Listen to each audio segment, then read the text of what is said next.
morning, good afternoon, good evening. I hope you're all well, wherever you are dialing in from. Before I introduce myself, I'd like to mention that we have interpretation in Bahasa Indonesia, French, and Spanish. Please click on the globe icon in the lower part of your Zoom window and select the relevant language. I am Lorenzo Cotula. I head up the Law, Economics, and Justice team at IIED, and it is my pleasure to welcome you all to this webinar on navigating trends in land-based investment governance in 2026, from taking stock to strategic action. This is the 8th and final webinar in the series on advancing land-based investment governance, Align, which focuses on strengthening the governance of land-based investments. So a few logistical points before we start. Participants will be off camera and on mute, but please feel free to introduce yourselves in the chat box. We have a good number of participants from all over the world, and it'd be wonderful if you could please write your name, your organization, and location into the chat. If you have questions, please post them using the Q&A button at the bottom of your screen, and we'll pick out as many as possible in the webinar. The webinar is being recorded, and you'll receive the link to the video after the webinar.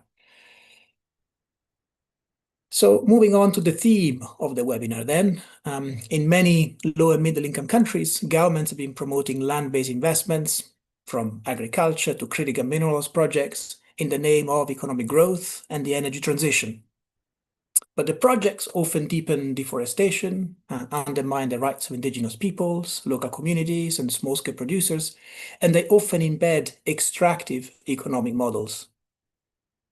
Confronting these problems requires systemic change in the governance of land and land-based investments, for example, to recognize customary tenure rights, support community organizations, create space for their vision of territorial development, and ensure that they're listened to in any investment-related decisions. Change may also involve enhancing the processes through which proposed investments are assessed and ensuring compliance and accountability throughout the investment cycle. Around the world, civil society, research organizations, grassroots groups, reformist governments, and others have been doing important work to advance these changes. Between August 2020 and March 2026, the Advancing Land-Based Investment Governance Project, Align, has worked to support these initiatives through sustained work in Indonesia, Sierra Leone, and Zambia, through a technical support facility that provided short-term, on-demand support in a wider range of countries, and through evidence work, peer learning, and lesson sharing across the project countries and beyond. Funded by the UK FCDO and led by a core team of IIED, CCSI, and Amati, Align has been implemented in collaboration with more than 40 organizations across 22 countries in Africa and Asia. This emphasis on partnerships has been central not only to achieving impact, but also to generating insights from the project. And many of the partners are in this virtual room today. Now, looking back on its 6-year duration, Align provides a snapshot of how the global investment landscape has changed over time. From the continuing significance of investments in agriculture, to the greater and growing role of critical minerals projects in compounding pressures on land, all the way to a new wave of carbon deals. Align has also worked on other forms of land-based investments, such as special economic zones and renewables. We have also witnessed over the past 6 years major changes in the governance context. On the one hand, new openings, from advances on recognizing land rights or aligning policy with climate goals, but on the other, also regulatory rollbacks and shrinking civic space in many contexts. Throughout its implementation, Align has worked with Land Portal to support this series of webinars, with important contributions over the years from many partners that have shaped and advanced Align's work in different contexts. Today, we're adopting a somewhat different format, with a few representatives from the core Align team reflecting on the lessons from the project and also what lies ahead. So let me now introduce our speakers.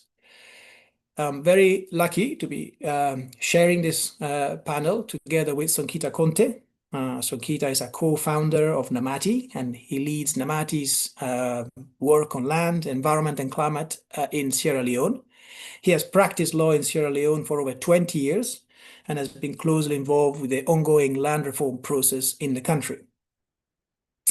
We also have Nathania Jacobs, who is a senior researcher in IIED's Law, Economies and Justice team. Nathania is a South African lawyer and has over a decade of practice in public interest litigation and policy development, and she currently works on issues at the intersection between human rights, land tenure, and natural resource governance. We have Hansika Agrawal. Hansika is a legal researcher at CCSI, a human rights practitioner by training. She currently advances applied research at the intersection of land governance, responsible business conduct, climate, human rights, and sustainable development. And finally, we have Rose Mosi, who is a senior researcher in the Law, Economies and Justice team at IIED. Rose trained in energy and natural resource law, and her current work focuses on the nexus between land and natural resource governance, human rights, and sustainable development. So we have an amazing panel to discuss insights from the project and also reflections in terms of strategy going forward. But before we come to our panelists, we'd like to share a short video that Neil kindly prepared that showcases some of the partner contributions in early webinars. So the 7 webinars that preceded this one in the series, we've prepared a selection of contributions that we hope can bring into this space some of the insights that were shared earlier. Of course, all the webinars are available in full on the Land Portal website. So Neil, if you could please share the brief video when you are ready.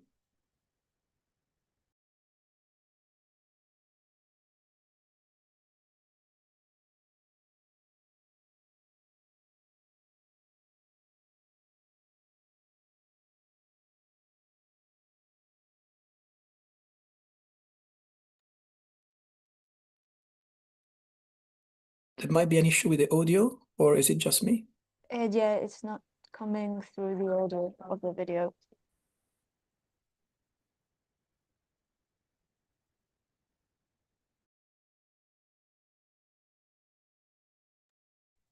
It was definitely working 10 minutes ago. Yeah, it was working perfectly earlier. There we go. Thanks, Neil. The law now requires free prior informed consent, or FPIC, for all land-based investments. The new law is a blessing to land owners and community people. In the new land rights laws, which is the National Land Commission and Customary Land Rights Act, they are one of the best things that have happened to Sierra Leone in recent times. Since it puts the community in an extremely good position to negotiate a deal with the mining company. This judgment leveled a playing field with regard to that. And we can actually sit at the table and look at the benefits of all the partners. And what I like about the judgment is that it clarified and set the way forward for us as a mining company and for the community. Maledu made it clear that the mining legislation cannot trump the legislation that protects people's customary rights to the land. When you come to Ghana and you are looking for land to acquire for any kind of activity, you are almost 100% certain that the acquisition will be granted by a traditional leader. And because once they have complete ownership to that, then they will be able to enter into investment, and that will bring economic and social empowerment to our people in these local communities. We wrote a letter to the president urging him to pass the law into parliament that enables the land-owning families to have rights to their land. We work with communities that are in our territory, And we try to bring information to them so that they can understand what is happening at the national and global level when it comes to carbon markets. But throughout this journey, communities have started to understand about some options that exist for them. Land tenure is something that is really, really important. And there's no overarching grievance mechanism in the system. Accessibility is a huge issue. So much of the time, we see that communities do not even know who's behind a project or an initiative. Shared, and most of the panelists are very now keen to actually translate our findings and recommendations into practical action.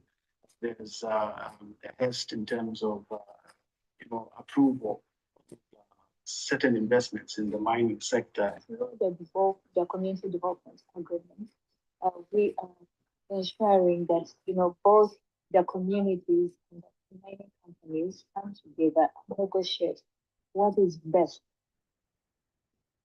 The legal framework doesn't either recognize the communities that are living on that land, or the carbon framework hasn't really made an allowance for how to deal with communities that have been living on the land. Carbon rights should be put as part of a bundle of rights of the tenure holder. What we are seeing is that government seems to be more interested in propping up revenues to support the development efforts of the township.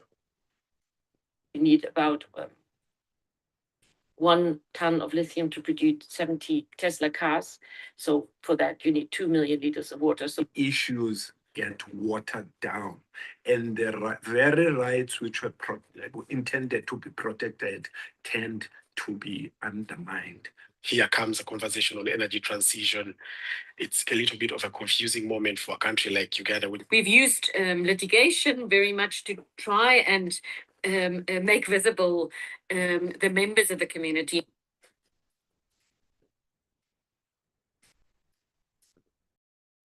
Thank you so much, Neil Sorensen at Land Portal, for that really nice snapshot of the themes and perspectives discussed in earlier webinars over the years.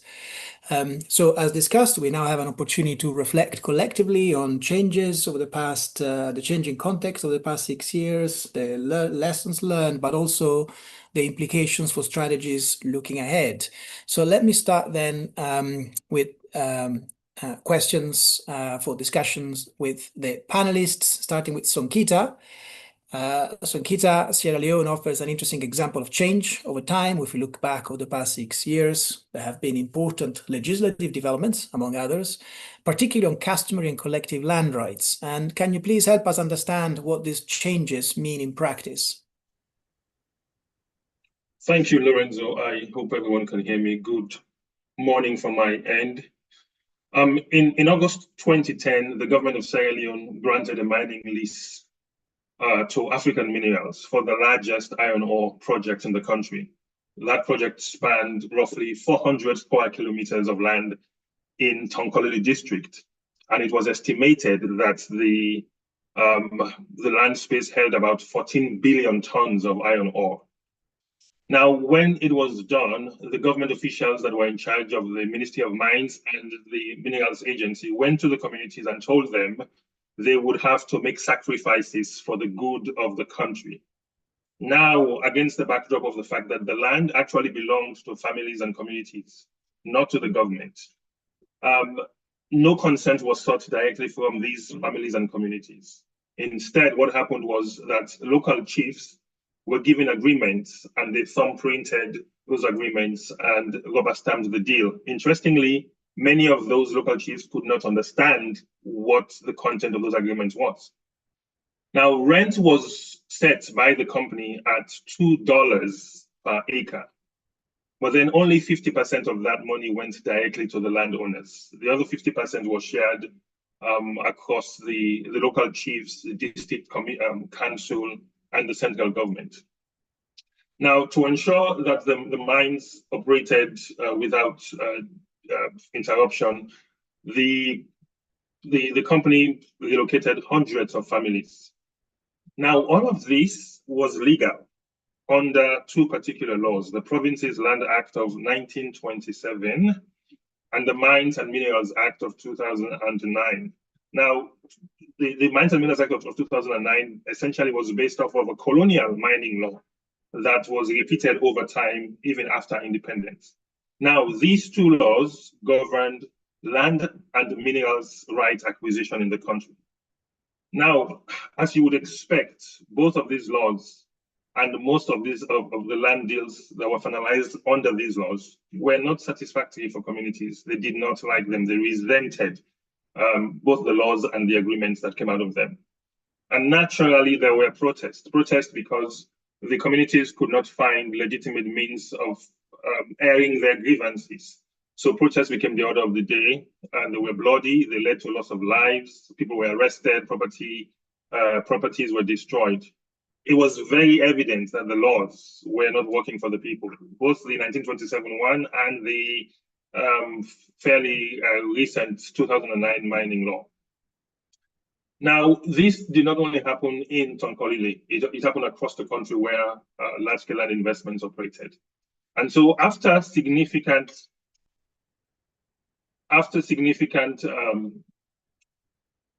destruction of lives and sweat and tears, communities mounted advocacy that these laws needed to be changed and overturned. And that was what happened in 2002. In 2002, we had two new laws, the Customary Land Rights Act that was passed, and then slightly afterwards, we had the Mines and Minerals Development Act, which was mentioned in one of the shots in the video. Now, what's changed was that free, prior, and informed consent was brought into the picture. So now no investment would happen without the direct consent of the families and communities that own the land, and there were provisions for protection of environmentally sensitive areas. Now, what happened in 2010 with African minerals was not just limited to mining, it also affected other forms of investment, including large-scale agriculture as well as carbon investment. So they all followed the script that the law had set out. But today, that has changed. It has changed because of these two new laws that were passed. And now there seems to be a different relationship between communities on one hand and investors and the government on the other hand. The nature of the agreements that were signed also have changed. And so what I would say to close is that the Align project that we worked on gave us the opportunity to support communities through the rough period of fighting for change. And we also had the opportunity of seeing these new laws come into effect and laying the foundation for their implementation. It's been 3 years, Lorenzo, since these laws were passed, and we've been working on making them work in practice. But the reality is it's not a done deal. It still requires sweat, hopefully no blood, and maybe very few tears in the process. But this is where we are now in Sierra Leone, from the pre-2022 days of protests and loss of lives relating to large-scale investments to now a situation where communities have a role to play in these investments. Thank you. Thank you very much, Sankita, also for highlighting the role of legal reform and sort of legislative change in bringing about that governance change that we've been discussing. Let me now turn to Nathania. And Nathania, one of the major shifts that we've seen over the past few years is the growing pressures on land coming from investments linked to the energy transition, whether it's critical minerals, renewables, carbon markets, and so on. And so the question is sort of what are the main challenges and opportunities that you have observed on this nexus between land and just transition? Thanks, Lorenzo, and hello, everybody. I'd say based on our work across the line, I have two general thoughts on this. And the first is that there is increasing pressure on land to do more. As you've mentioned, there are what we might regard as the traditional land-based investments like mining, agri-investments, or infrastructure. But then there are also some of the newer emerging green investments linked to carbon or biodiversity. And the reality is very often there's little difference in the way communities experience these investments. The risks of dispossession, lost livelihoods, or conflict remain the same. And as I recently heard it put, sort of the future of energy is green, but the land that powers it remains contested. And I think this really aptly describes the situation. And while a lot of it has to do with the practice around land-based investments, I do think that we're seeing more of a link between land use, and the multiple functions and values of land emerging more strongly within the context of just transition conversations. So a focus on things like biodiversity and carbon means that land that was once previously seen as quite marginal suddenly has a lot more value. And this in turn impacts how that land is then managed, used, or indeed not used, but also planned for, and it also impacts the tenure rights linked to that land.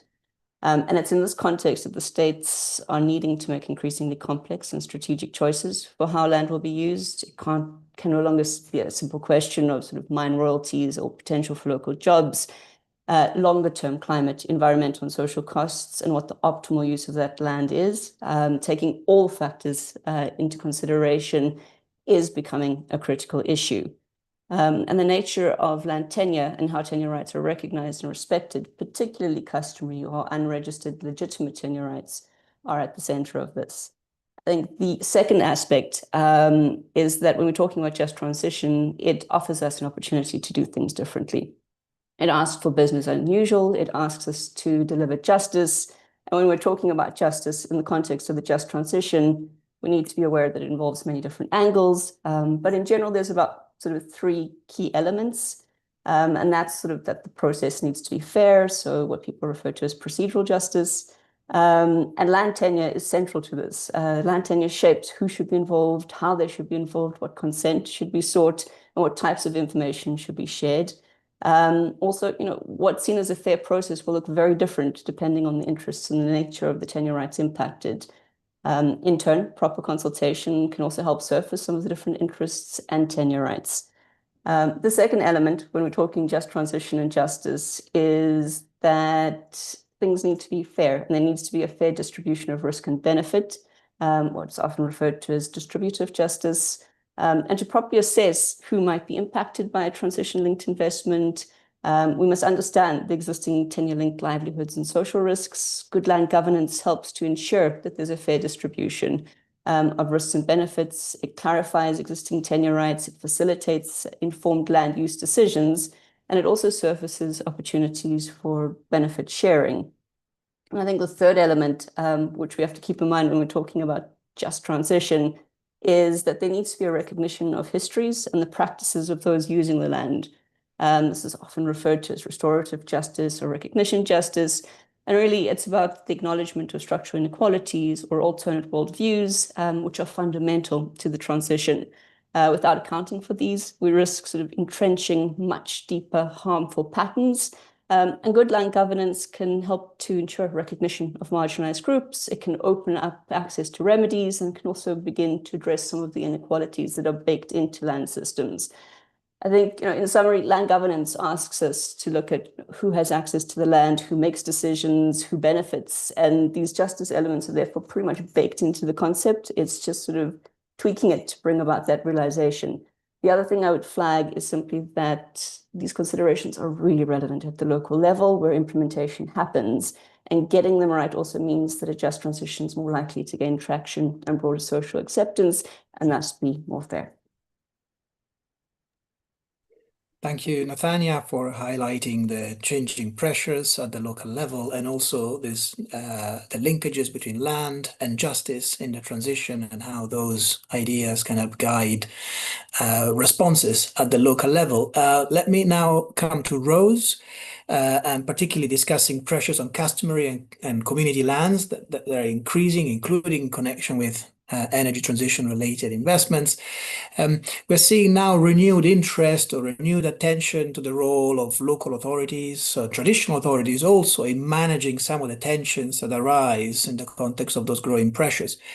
Can you please tell us what's your analysis of the trends that are emerging at this subnational level, sort of that level of sort of local authorities and traditional authorities in managing the pressures on land? Yeah, thank you, Lorenzo, and welcome everyone. So I will pick out at least two trends that sort of center or underscore the increasing importance of subnational governance. when it comes to managing the increasing pressures of land, particularly on local livelihoods. So you'll see a lot of the increasing pressures of land that Nathania has spoken about really affect customary and communal land, which are mostly in rural areas, so impacting a lot of rural communities. And most of this land in many parts of particularly sub-Saharan Africa are under the governance of either local authorities or traditional authorities. It depends which country. And so you find this mix of subnational structures that are used to govern at the local level. But the reality is a lot of these structures sit between the national government and the communities. And so they become important when it comes to translating national government policies, for example, to the local level, but also translating local realities to the national level so that they can feed into policy and to law, and so that these laws and policies can be practical. And so you see when it comes to particularly this trend towards transition-linked investments, that then these subnational structures become important. And that is one key thing that we are seeing particularly, or we've seen particularly in the work of Align.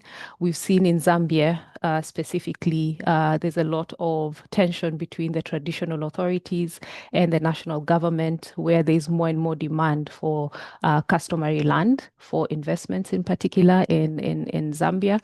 And the traditional authorities are the ones who are custodians of this land. And so there's tension in terms of releasing that land for investments, what it means for the traditional authorities and what it means for the communities. But these subnational structures, including the traditional authorities, I think they're just one subset of this subnational governance structure, are important when it comes to safeguarding the rights of communities. I think Sonkita has pointed out in Sierra Leone, you can see how they can become a challenge, especially where they do not understand the contracts that they're signing on behalf of communities. And I think that then calls for the need to, sensitize, educate, and strengthen their knowledge around some of these issues. I'd say the second issue would be the tension between the different investments, in particular the transition-linked investments and the livelihoods at the local level. And I'll give an example. So in Zambia, again, in the central region, this is an agricultural area, good rainfall. A lot of the population there are farmers, but there's also a lot of manganese mining that's slowly creeping into the area, I think has actually creeped into the area. And there's an observed trend, particularly by the partners in Zambia, of a lot of the farmers moving into manganese mining. And that has raised concern around food security of the region and particularly in future of the country. And so the partners in Zambia have carried out a study looking at the impacts of critical mineral mining on food security and environmental sustainability. And this is available online on the Center for Trade and Policy and Development website. You could read more about some of these trends, or these particular trends, and some of these tensions that are arising at the subnational level and impact communities greatly. Thank you, Lorenzo. Thank you so much, Rose, for highlighting also some very practical examples of the shifts that we're observing at the local level. And I'd like to now come to Hansika. So Sonkita was discussing the role of law reform and legal change. Then Nathania and Rose highlighted the impacts at the grassroots and also some of the strategies at the grassroots level. And I guess sort of staying with the theme of the energy transition, then a question is, how are these growing pressures that are manifesting at the local level showing up or emerging in the context of law and policy? And I'm thinking in particular about the interface between land governance and sectoral laws, such as on mining, for example, or the links with spatial planning or land use planning, exercises that are really meant to bring these different considerations together. Thank you so much, Lorenzo. And hi, everyone. Really nice to be here. So I think, as mentioned already really nicely by Nathania, we're seeing this rapidly scaling pressure on land from transition-linked investments. And because these are land-intensive and intensive investments, these are land-intensive transitions. So these transitions are not just sort of challenges of technological or financial questions, but really fundamentally land governance challenges. And Indonesia, in particular, this is playing out in a context of already complex land governance systems. So where we scale investments, and in Indonesia in particular, we're looking at scaling investment in the nickel and palm oil sector, which have led to significant environmental, land, and human rights impacts when they are playing out in a context where there is already tenure insecurity and spatial planning processes that don't always reflect community land uses and local uses. So how this manifests in law and policy is that the gaps that exist in Indonesia in law, policy, and governance are therefore defining the way the transitions are being carried out, and therefore the impacts and the outcomes of these transitions. And I think we can see two sort of strands of issues or gaps emerge in policy. One is this move towards centralization in decision-making and governance. And then a second is a disconnect between land governance and sectoral laws around just transition. So I'll speak briefly to the first one. When we talk about move to a centralization can be a really important tool to scale investment in necessary sectors such as the energy transition. And it can also be an important tool to adopt a cross-sectoral approach. But in Indonesia's case, what's happened is that we're seeing diminished opportunities for coordination across scales of government and limited, as a result, limited opportunity for local input into policy processes. Indonesia's spatial planning and land use laws and practices are a perfect example of this, where Indonesia sort of adopts a top-down approach. And while there are on paper opportunities for communities to and local governments to provide input, these are rarely carried out meaningfully in practice. So I think at a moment where the country is undergoing this energy transition, there's an opportunity to build in pathways for local input to ensure that transitions can benefit local communities and are responsive to local development priorities and visions of change. So even with centralization, I think coordination across those scales of government and across and bringing in communities is particularly important. And closely connected is that point around the disconnect between land governance and sectoral laws around just transitions. So while we see the centralization, at the same time, we're also seeing sort of a fragmentation between different ministries or agencies and sectors. I think while centralization could be leveraged for increased coordination, we're not necessarily seeing that happen. And I think what we instead see is increased regulatory streamlining or reduced coordination, which, for instance, due to less comprehensive environmental impact assessment or public participation requirements. And what this leads to is sometimes, speaking of spatial planning, is overlapping or inconsistent maps produced by different agencies, which means that when concessions are granted, they often either overlap with existing land uses or even may undermine broader climate goals, for instance, to protect ecologically sensitive areas from investments. So I think generally there is an opportunity really, and at this moment, to address these longstanding land governance challenges. And I think it's critical to do so to ensure the success of these transitions. Thank you so much, Hansika, for those reflections, in particular based on the experience in Indonesia, the work you've been doing with partners in Indonesia. I'd now like to move to a second round of questions, and we sort of heard from the first round some of the issues being laid out very clearly already. And now the second question is more about strategies that have traction. So coming back to Songkita, if you look back on the work of the past 6 years, where have you seen the greatest traction? What strategies have made the biggest difference in practice? What are your reflections also in the light of sort of thinking about moving forward? Sort of where is the greatest traction likely to lie? Thank you, Lorenzo. I think one of the biggest things we did, and this was a lesson we learned much earlier in our work, is to allow the communities themselves to lead any process that seeks to bring about change.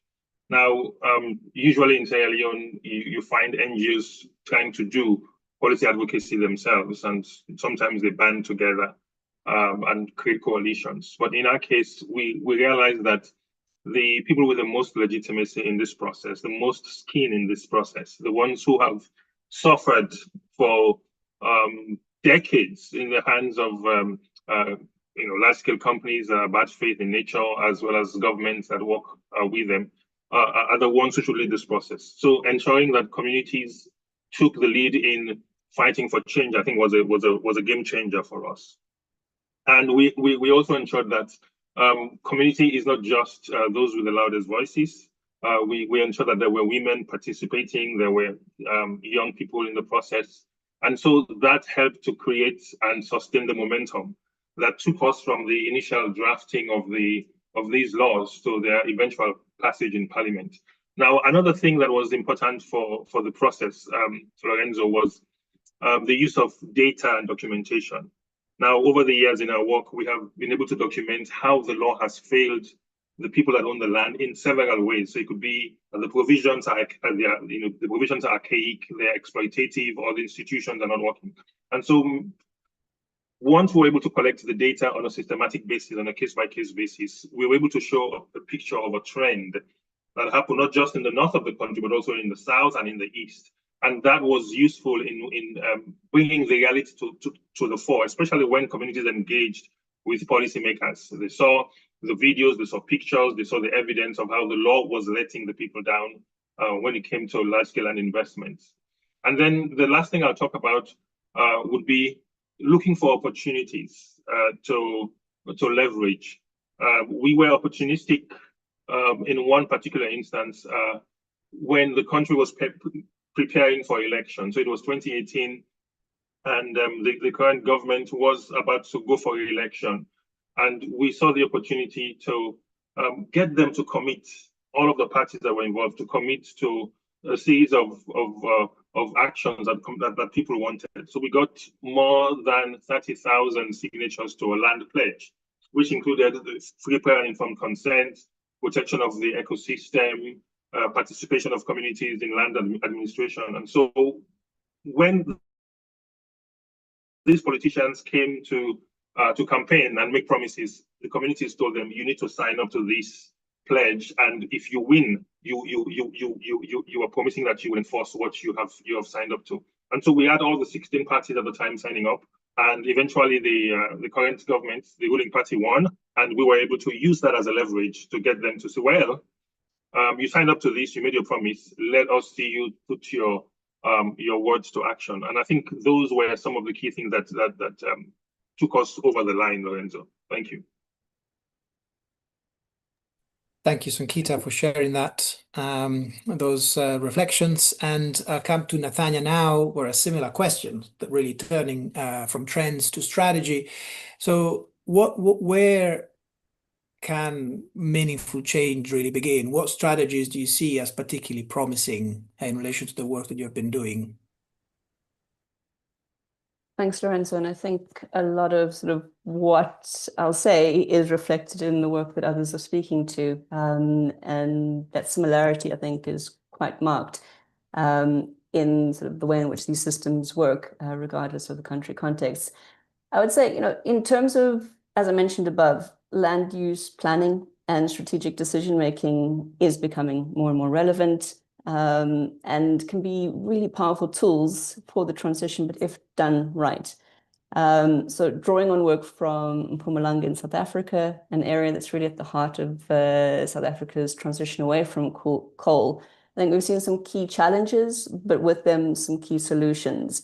And I think, in terms of the challenges, exclusion of communities from planning processes, the failure to recognize off-register or legitimate tenure rights. So that's where rights are actually protected by the law, but the administrative processes haven't actually caught up and they're not formally recorded.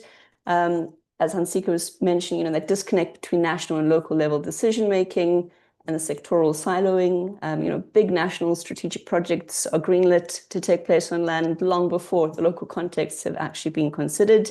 And local governments and institutions, like the customer institutions that Rose was talking to, so sometimes completely out of the loop. I think also, there's that difficulty in recognizing and accounting for and then integrating the multiple functions of land, the sort of value of land beyond just sort of the monetary. And that's creating challenges in the way in which we can deal with these issues, I think, but they also inform the strategies. And, if we note that land is sometimes missing from the transition conversations entirely, despite the fact that the transition itself and its investments are land-based in nature.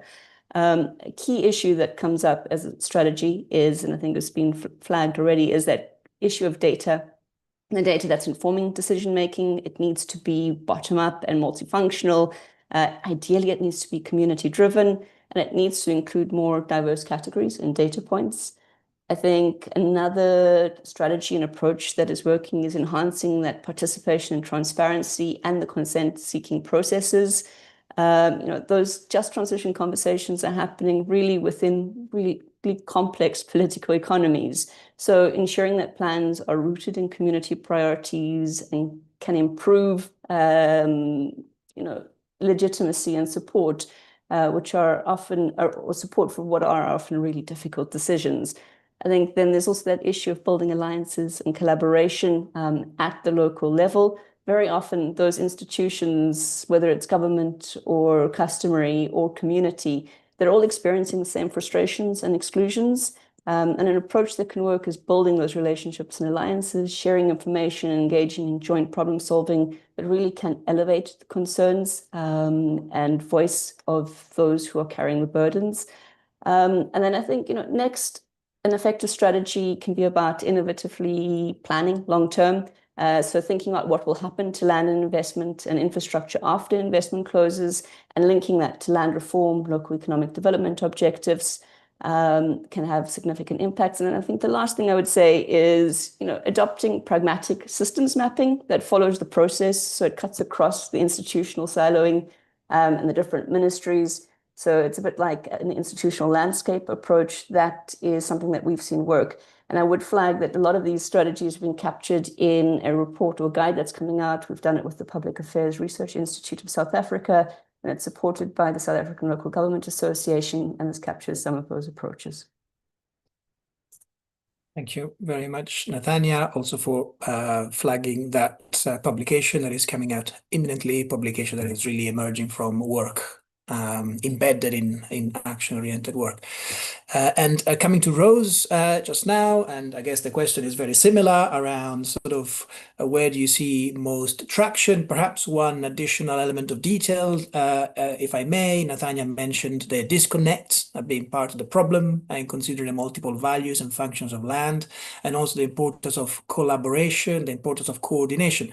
And so if coordination is at the heart of this, then Rose, what do you think good coordination looks like in practice? So potentially a general question, but also a more specific aspect if you would like to engage with that. Yes, thank you, Lorenzo. Coordination, I must admit, is a challenging, I'd say a challenging topic, but also challenging to realize because it involves very many moving parts, particularly in a just transition. So it's multifaceted, it's multi-layered, it's multidimensional, it has many actors, issues, and you're coordinating at different levels. In a lot of the global South countries, there's also the added layer where these countries are prioritizing economic development and at the same time grappling with a just transition. And so you find coordination becomes challenging, but at the same time, for us to realize a just transition and to realize, the economic development, there must be coordination. That is what will move things from policy to practice, essentially, and ensure success. At least it's one of the keys. So coordination is both within government, so intergovernmental, between the different national layers, subnational layers, so horizontal and vertical, but also with the other players and actors, so CSOs, communities, and investors. I would say if coordination is done right, it will facilitate fair processes, meaning, as Nathania has been pointing out, there's procedural justice. People will have the opportunity to participate, to be heard, to negotiate. For communities, they'll be consulted. Then there's, of course, the distributional aspect, and of course the last aspect where we look back at where there's any historical injustices, and these are able to be repaired in that process. And this requires a lot of discussion and coordination between the national government and other actors. If it comes to the work in Align particularly, and I'll mention the work in Zambia and pick out some of the key elements. One of the key issues that is necessary for coordination would be clarifying the roles of the different actors. And that's very important so that everyone knows what it is they're responsible for. And in particular within government, there's been overlap between ministries, and you'll find different ministries trying to having the same responsibility, and this creates confusion. So that is one thing that needs to be ensured. There's also clarifying the role between national government and traditional authorities. For example, in Zambia, when it comes to natural resource management. Sorry about that. When it comes to natural resource management, the other key aspect is information sharing from the start and across board, so that everyone is on the same page.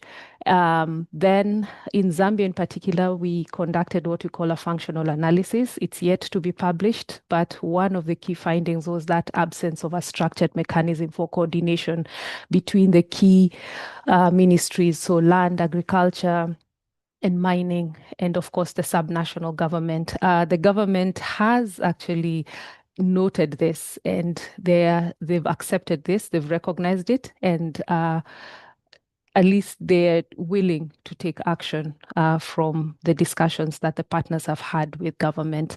So this is one of the analysis that CTPD, Center for Trade and Policy Development, and Zambia Land Alliance, who are our partners, will be carrying forward in terms of their discussions with government.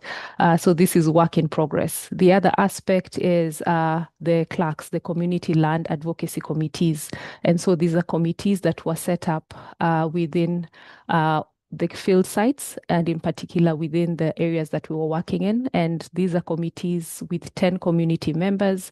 They were trained, and their work was to sensitize other community members, but also to carry out, together with other members, monitoring, of course, interacting or interfacing with the traditional authorities if there's an issue.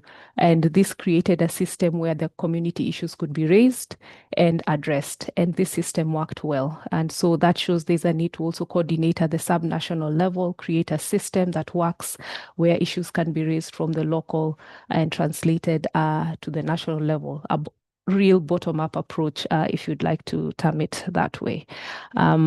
So when it comes to the issues of coordination, there is a particular publication that's yet to be out, but it's on land and just transition, and one of the key sections is on coordination.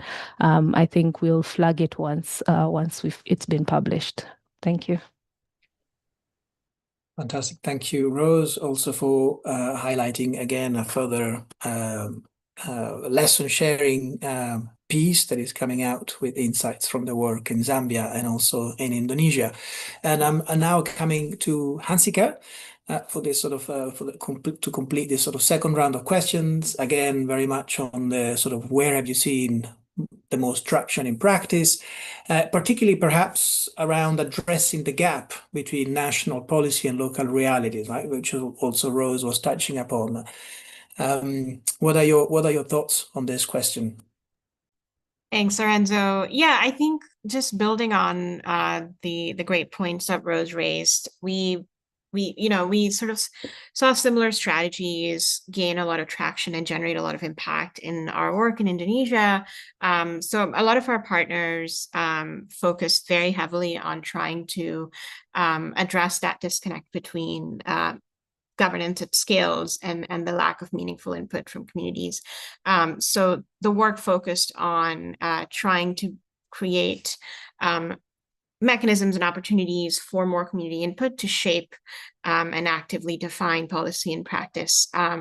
So this was done, for instance, through participatory mapping that partners advance in collaboration with local communities and villages, which helped generate community-owned evidence of land use and boundaries.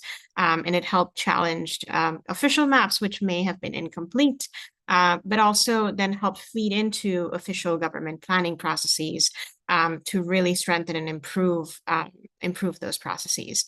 And I think beyond the technical, it really is, had been a process of community organizing and empowerment, which in itself is incredibly important as we talk about building capabilities and building governance systems that are going to be resilient.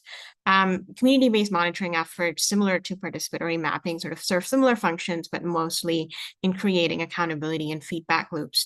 So through this, partners were able to work with communities to track how projects and policies were being implemented on the ground and to surface gaps between formal commitment and then the lived impacts and experiences of investment affected communities. Again, it shifted communities from being passive recipients actors that are experiencing these investments to active monitors and shapers of policy and practice. And a lot of this work was, which I found particularly impactful, was done through a coalition approach.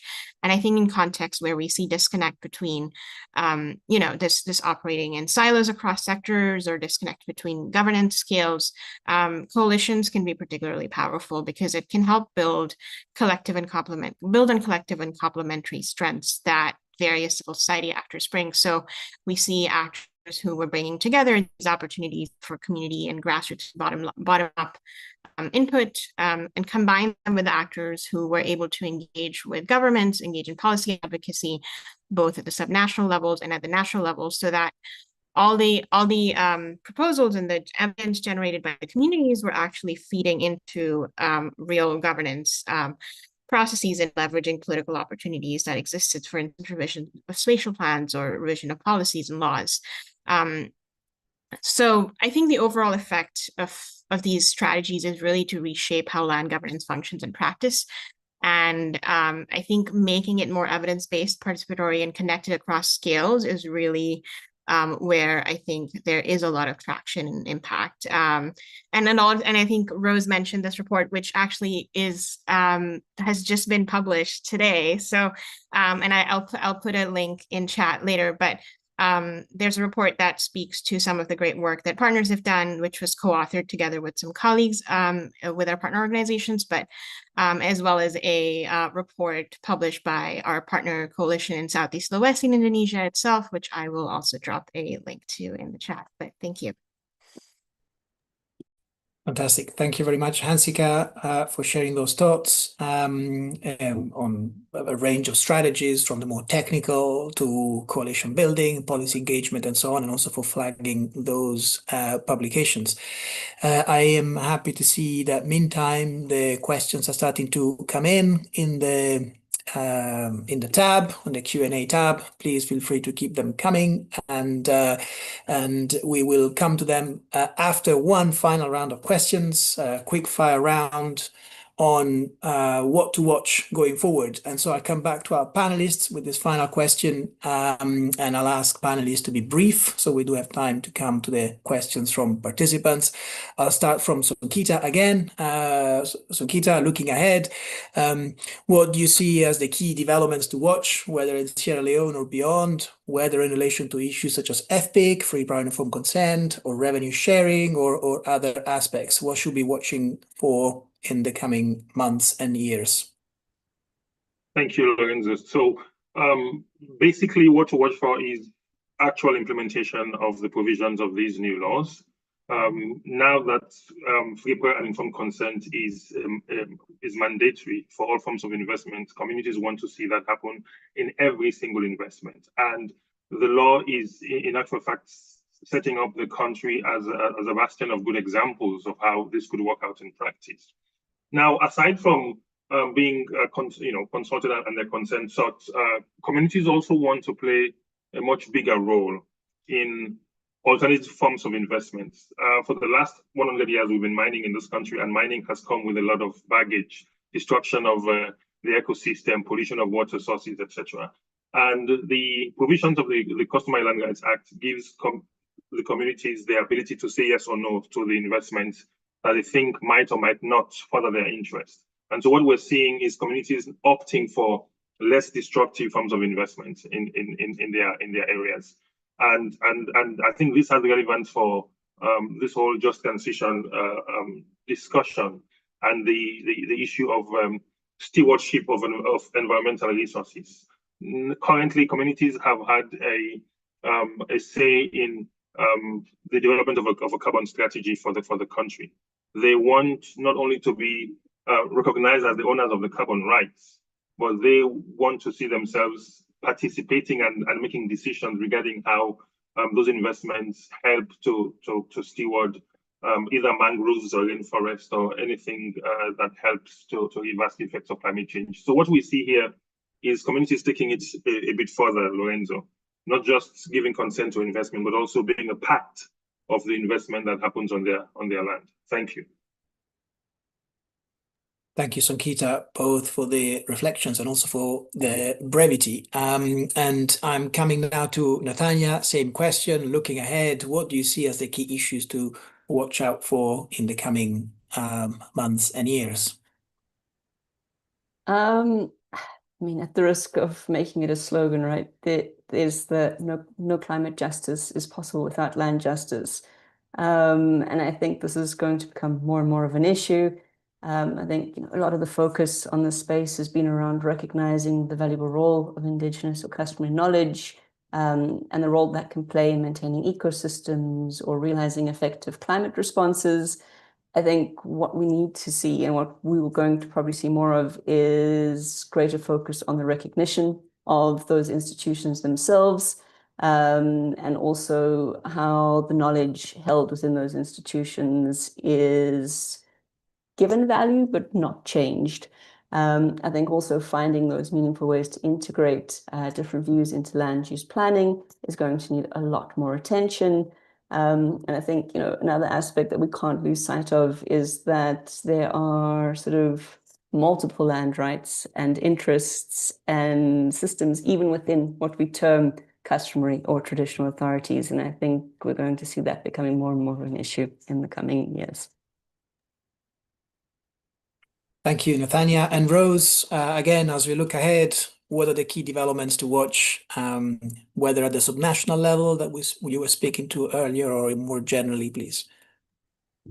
Thank you, Lorenzo. I'll speak to some general ones that touch on subnational and maybe a subnational one. I think we'll see continued emphasis on this push for fairer, more meaningful, equal benefits for communities. And we can already see that starting at in different countries at the national level and being translated into laws and policies. I think there's need to recognize, of course, related to the point I just mentioned. So recognize for the need for better resettlement and compensation for communities. In Zambia in particular, there is a law to be tabled in Parliament. So a resettlement bill, which is now comprehensive framework for Zambia. I think there are discussions in DRC. So I think this is a trend that we're likely to see continue. I think there's need to accept and recognize that governments need to coordinate better, and therefore this emphasis on coordination as being important to realizing the different issues that we've been pushing for in terms of land governance and natural resource management and governance being realized, that we need to put coordination at the center of that as well. I think those are the key points for me. Thank you. Thanks, Rose. And finally, Hansika, again, looking ahead, what should we be watching out for looking forward?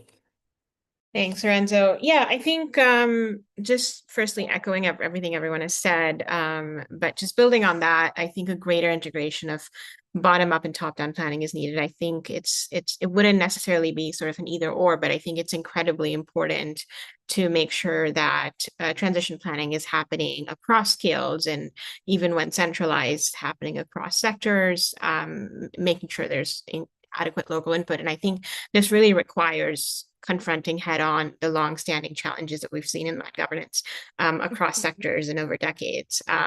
So it is really critical. And I think another sort of important area to watch out for is spatial planning in particular, just because I think we've spoken a lot about spatial planning as sort of a tool for addressing harms and impacts today. But I think spatial planning is also an important tool for looking at how to generate benefits for communities and how to make sure that we're advancing local worldviews and local visions of change and development. And I think in order for us to be able to move beyond harm reduction and to make sure, you know, we're actually materializing what communities want, I think spatial planning can be a really, really powerful tool. And I think there'd likely be a lot of work around that would be important to do as conversations around energy transition and just transition sort of move ahead.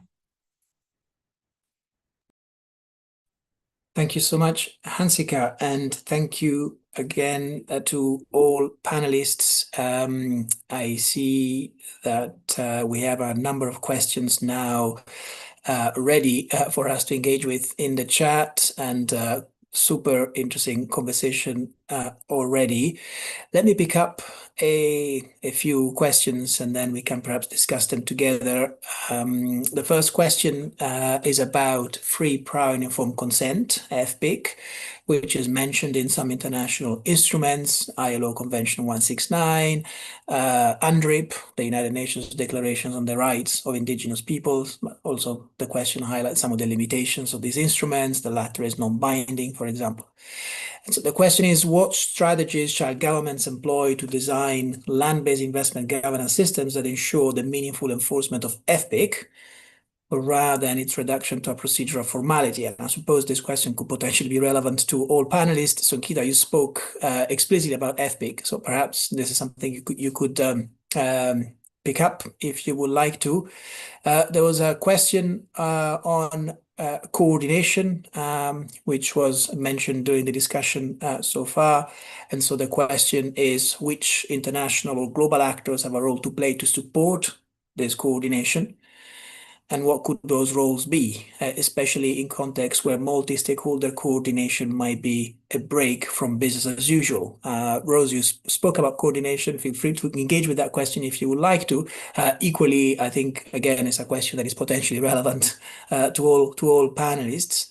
And then the third question I'll pick up for this first round is also a broad question, and is a question coming from Kenya. And the question is, what action should be taken where government agencies partner with investors to lease community lands without sufficient public involvement, which is something that happens a fair bit in a range of different contexts. And also the question elaborates situations where the court system is too slow or afraid to actually pronounce themselves candidly on such matters. So the courts not being necessarily an option. What are the options available? So we've got maybe three initial questions that let me pick up a fourth maybe. There is a fourth question is perhaps for all panelists. In particular, the question refers to one of the guidance tools that has been developed over the past few years, the UNIDROIT Legal Guide on Agricultural Land Investment Contracts, the ALIC Guide.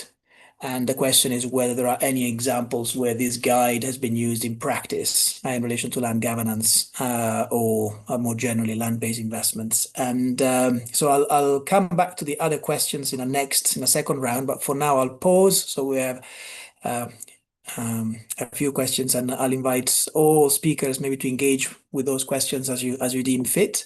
Maybe starting from Hansika this time around, if you like to take the floor, Hansika. Yeah, thanks, Lorenzo. I mean, I think I can speak a little bit to that first question, but of course would be eager to hear Sangeeta's thoughts as well. But this is a sentiment Sangeeta flagged early on in his response to your first question, was that implementation is really where all of this lies. And I think often, I mean, getting governments to enact laws that protect FPIC is already a battle in itself, but I think then making sure that it's implemented in practice requires a lot of work. And I think a lot of the strategies that we've spoken to speak to that. And I think it's important also to highlight that this would look different in different contexts and different settings. So in Indonesia, for instance, we're looking at, we worked with partners in Central Kalimantan, where, partners are trying to advance recognition of their customary lands in a context where there is no national law to protect indigenous rights. So, and I think what that requires is a lot of working around political contingencies, often community empowerment, and making sure that community practice and community empowerment can eventually change government practice in that case. So I think it really, for government to respond to that would mean, firstly, sort of in the context of Indonesia in particular, enacting a national law that would protect indigenous rights, but also making sure that there's at the subnational level, less political contingencies that allow local governments to either enact or not enact laws that would allow communities to gain recognition. So again, it's very context specific. In the case of women, I think FPIC might look different and meaningful engagement might look different in practice. And I think Emily shared a resource in chat about, what those engagements should look like and what translating FPIC into practice or, meaningful engagement into practice looks like. And FPIC in itself would also have look different in different contexts. But yeah, I'll be eager to hear Sangeeta's reflections on that from a slightly different perspective as well. Sangeeta, would you like to go next? Absolutely. Thank you so much, Lorenzo, and thanks, Ansika, for laying the foundation. So in our experience, what we've seen is that usually the government and corporations are the very entities that undermine free, fair, and informed consent. Largely because they want things to happen very quickly. They think, using shortcuts would get the investment project going very quickly and generating resources. But in terms of a strategy, I think where the starting point should be is a recognition that customary land rights are valid and enforceable.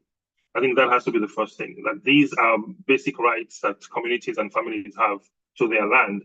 And those rights mean that you cannot bypass them in any conversation about how that land can be acquired for any form of activity.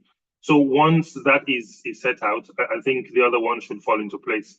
In our case in Sierra Leone, customary law is constitutionally recognized and customary land rights are also protected. But because they are unwritten and they have nuances, both government officials and companies have tended to sidestep, bypass, and sometimes lay them aside.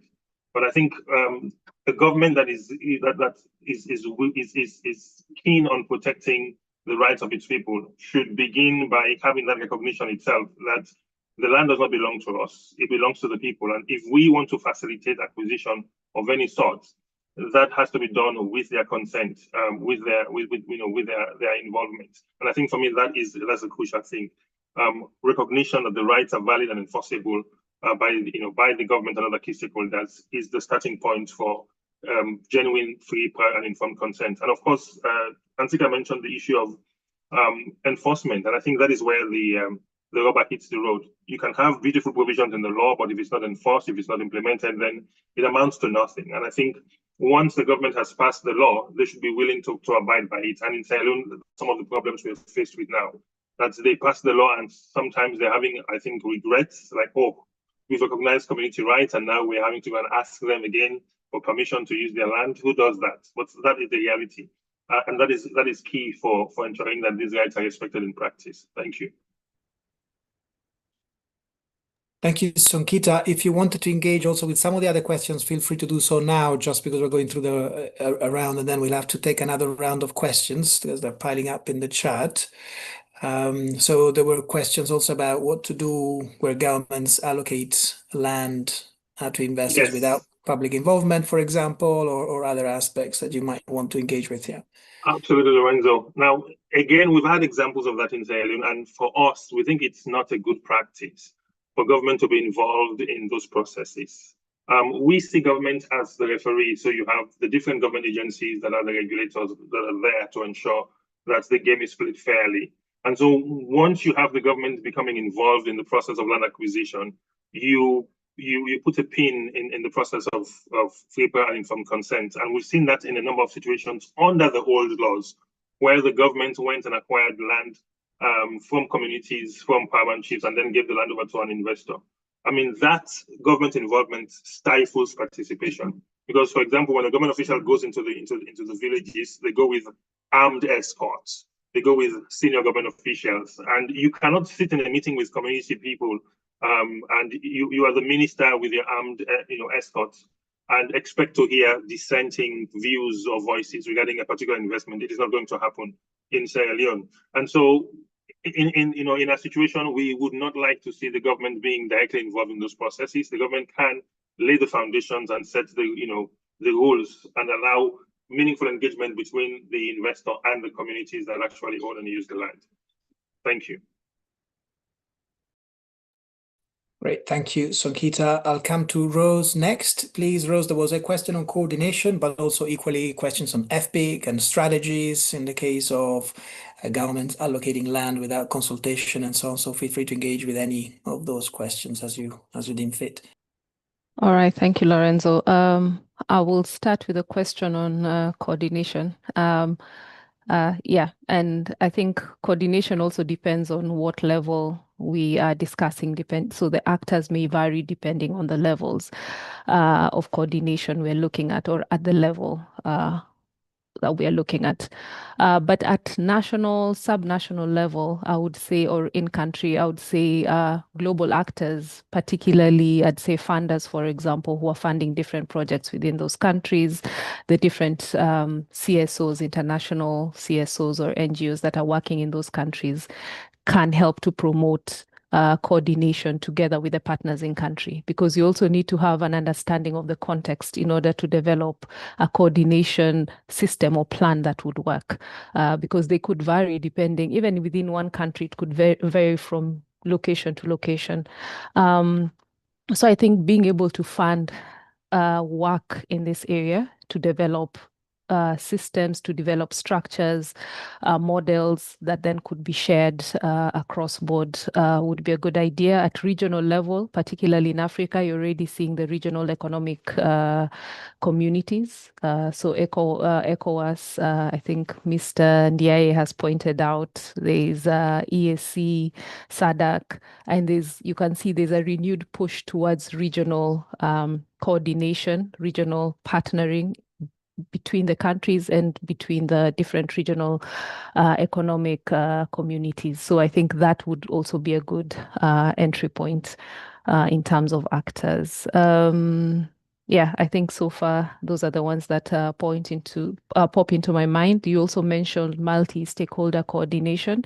Yes, I think this is a good place to start. Different countries, particularly in country, already have different setups when it comes to multi-stakeholder platforms.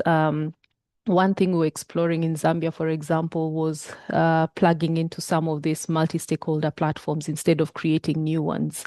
Then we'll have so many and they become redundant. So are there some that are already in existence that could be plugged into, and that can be then the platform for coordination and for voicing different issues. So that is one way to think about it. But it depends on the setup, it depends on the industry and how well they work within that context. Yes, I think for now that is what I can think of from the top of my mind in terms of that question.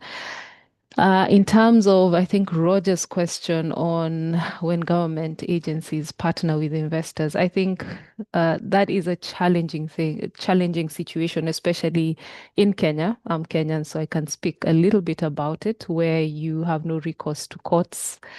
But I think one of the things is surfacing the issue. I think that seems to have worked in Kenya a lot.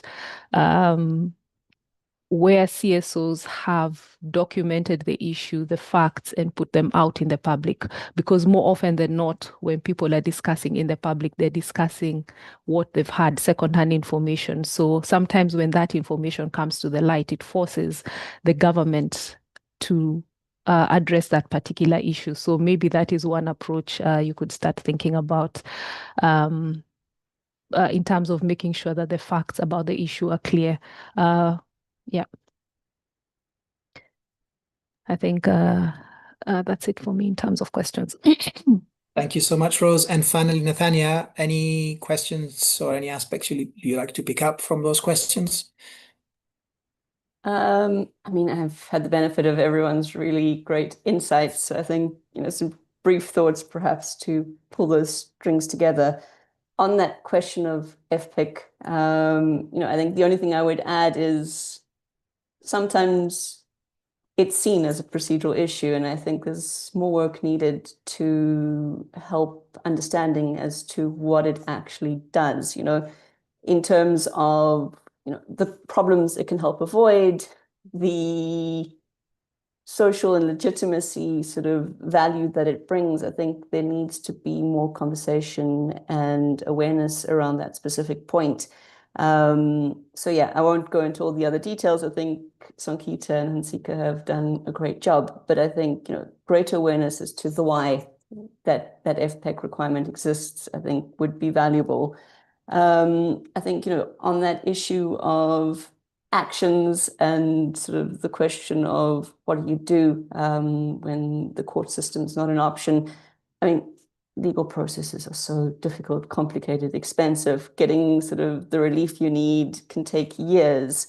And I think, one of the things we've seen is very often when there's that alliance of sort of an investment coming in with government support, often local government isn't actually that involved. I think there's often sort of missing pieces of information and awareness, and we've sort of seen some good success in building consensus and engagement at that local level, starting the conversation.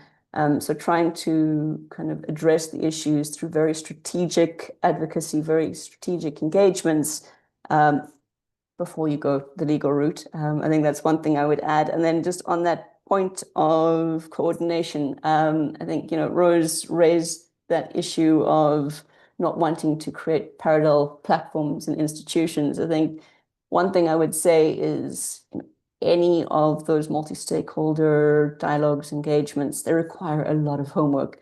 To do them successfully, you actually need to do institutional mandate mapping. You need to understand kind of what the dynamics are, the political economy.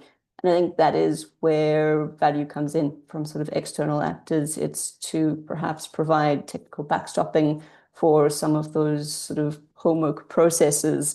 It's to perhaps help with funding and convening, and essentially just support the organizations that are trying to bring about those dialogues. So I think that would be sort of a general response on coordination. Fantastic. Thank you so much, Nathania. We've got a few more minutes, and I'd like to suggest we use them for another round of questions. We'll have to be very brief in the responses. Before I do that, though, there was one question about the UNIDROIT guide on agricultural land investment contracts. Perhaps what I would suggest is that I would encourage all panelists, but also all participants, maybe to provide any responses on that one in the chat, in the webinar chat, if you would like to. I also see in the Q&A tab a suggestion more than a question for a possible workshop, a regional workshop to coordinate and so on, which is duly acknowledged. But in terms of the questions that we can discuss in the time remaining, there were two questions on gender, and although that issue has been touched upon, I think it's good that we discuss it a little more. One of the questions is framed very broadly around gender equality in the governance landscape. And so what are the strategies or what are the successes, so to speak, in how to ensure that women are not left behind, given that they already have precarious tenure rights in many contexts? That's the question.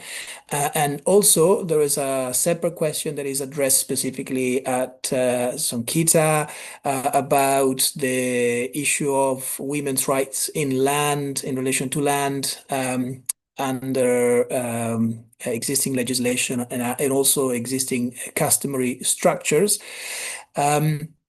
And there was also a question oriented towards Nathania specifically. Can you explain more about how you go about community-driven data collection? So I think that could potentially be a long answer, but we'll have to be really succinct.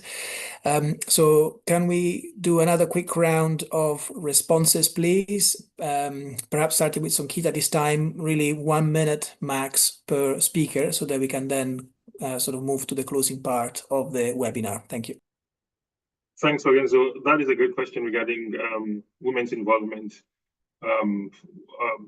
in land administration and their rights under customary tenure. The reality is, in Sierra Leone, until the passage of the Customary Land Rights Act, women did not have much of a role to play when it came to land issues. In fact, it was commonly said that land matters are not women's matters. That was the prevailing view across many customary communities. But then that has changed because of education. Over the years, we've been able to undertake legal empowerment education for communities. They understood the role that women play in managing land and natural resources. I recall one quick incident several years ago. An entire community was willing to lease their entire land to an agriculture company, every single land space, without leaving any for them. All the men supported that except the women. And the women were like, no, we do our farming, we do our gardening, we want to retain a portion of this land. We can only lease out a fraction of what we have. Now, that, quite frankly, is an approach that is reflected across the whole country. When we travel, we see how women are a lot wiser in dealing with land issues, a lot savvier in organizing themselves to have their voices heard. So it became clear that we would not have significant change in Sierra Leone without the inclusion of women in the discussion. And so it was a deliberate policy on our side when we have community meetings to have the women included deliberately and in the forefront of those discussions. It took a long time because we've been doing this for the last 12, 13 years. But I think that has changed. And it started off with education and then using the education to change your situation. And I think that is why you would start, quite frankly. Thank you so much for the opportunity. Thank you, Songkita. And I'd like to go next. Rose, would you like to go next, please? Yes, in terms of ensuring women are not left behind, I think similar to what Songkita has mentioned, I think the practice we noticed that worked well is also understanding the community and how the different practices around women influence how decision is made. So, for example, in meetings, we would require that the women sit at the same level with the men. We'd always give them the opportunity to speak first. I'd see a lot of the partners in country would ensure if they're going to visit, for example, a local government office, they would say that they must take at least 2 women and 2 men just to create the balance. And so just creating those opportunities for them to be able to speak, to be able to voice. But then and even when it comes to formation of the clerks, for example, we were very deliberate in how those clerks were formed. And in some cases, we ensured that the women are the ones who are leading some of the clerks as opposed to the men so that we create a balance. That may not work in all contexts, but in a context where that is a starting point, then it's always good to start from there, but it's always good to be aware of what the sensitivities are and then identify where, the push can start being made from. That's on a more practical note. Fantastic. Thank you so much, Rose. And the practical note is very important. Hansika, would you like to speak to the question of gender in particular? Yeah, I can share some examples from Indonesia because I think this was an issue that came up there quite a bit as well. I think similar to the example Rose was mentioning about the clacks in Indonesia, some of our partners in North Konawe and Southeast Sulawesi established a community-led sort of grievance post, is what they called it. And these were primarily led by women in the villages. Women were trained and empowered and to sort of on key land-based investment issues. And as a result of that, in these village structures, through these village structures, and under the leadership of women, I think other women in the village often who were either impacted by investments. So either they were workers in palm oil, in mining companies, or otherwise impacted due to land-related issues, were able to approach these grievance posts and seek remedy and recourse. And I think what these structures did would also provide sort of solidarity for women as they raise issues and concerns, and I think which was incredibly important. Another approach which was really impactful was in Bowani Island, which is a small island also in Southeast Sulawesi, where as Sankita mentioned briefly, women are often sort of involved in farming or managing agricultural lands, and especially when large investments come in, it's the men who are offered jobs and women who are sort of left to manage and these impacts. So what our partner Comdes did in Bowani Island was really to engage in community organizing around the agricultural sector in particular. So they ensured that there were community developed proposals around what prioritizing the agricultural sector would look like. And then they presented that to the government for their ongoing development planning processes. And as part of that, it made sure that it was particularly responsive to the impact and the experiences of women who are really at the forefront of that sector. Yeah. Fantastic. Thank you so much, Hansika. And finally, Nathania, could I ask you, given that time is very tight now, to please engage specifically with the question oriented towards you? There was a question about community-driven data collection. Would you be happy to speak to that within 1 minute, please, Max? Yeah, I can. And as you said, it could be a very long answer. I think essentially, the one thing I would say is with community-driven data, it is all about actually giving the space and flexibility for the communities to shape the type of data that is gathered. I think, with a little bit of training, a little bit of awareness, it's quite easy to gather the data. I think the trick is to actually allow the communities to define what data is important, because I think when you give that space, we get a lot more nuance in what is surfaced, what is articulated as relevant for decision making. And then that can influence, land use planning, it can influence environmental monitoring. It has lots of knock-on effects. So I think I will leave it at that in terms of the data. The only thing I would add sort of on the gender, Lorenzo, sort of taking a liberty there, is really, with women, it's also raising awareness about the amount of knowledge women hold. I think often even within communities, that's not actually understood and seen, and providing opportunities for that to be surfaced goes a long way to actually then raising sort of their engagement in processes. Thank you, Nathania. Thank you also for flagging that point on the gender question. At the end, I see that we have one more question in the chat about regional structures, but unfortunately time is not on our side. I'm very happy to see in the chat that there have been many exchanges in writing as well. We need to bring the webinar to a close because time is nearly up. We've got a final minute here, and I'd just like to use that for just a few concluding remarks, really reflecting on the diversity of issues and contexts that have been surfaced even through this hour and a half in discussion today, where representatives of the core team of the Align project have reflected on their work for the past few years, but also reflected on what lies ahead, right? And I think that sort of diversity of country context and that learning between countries is also something that really has enriched Align throughout its implementation over the past 6 years, really, that building alliances not just within countries, but also across countries and learning across countries. There's been mention of a number of publications, some of which are already out, and I see that several of them have been flagged in the chat.